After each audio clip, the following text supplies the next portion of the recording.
دوباره میام و اینو ریفکتورش میخوام بکنم. در مرحله ریفکتور کدامو دستکاری میکنم تا قرمز بشه و بعد تلاش میکنم تا سبز بشه. چه شکلی این کار رو انجام میدم؟ خب ما در زبانهای برنامه نویسی این مقدار هلو رو که یک مقدار ثابتی هست رو اگر شما الان اینجا در نظر بگیرید، این رو میتونیم به عنوان یک ثابت در نظر بگیریم.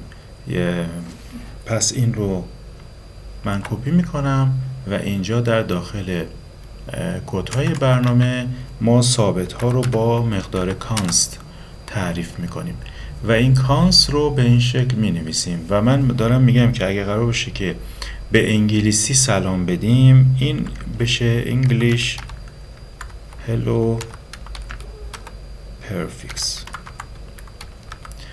خب این Hello Prefix ما به انگلیسی میشه این.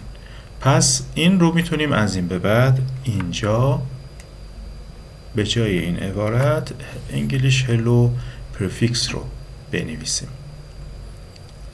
و من این رو تغییر دادم تستم رو و دوباره تست رو انجام میدم. تستم دوباره چی شد؟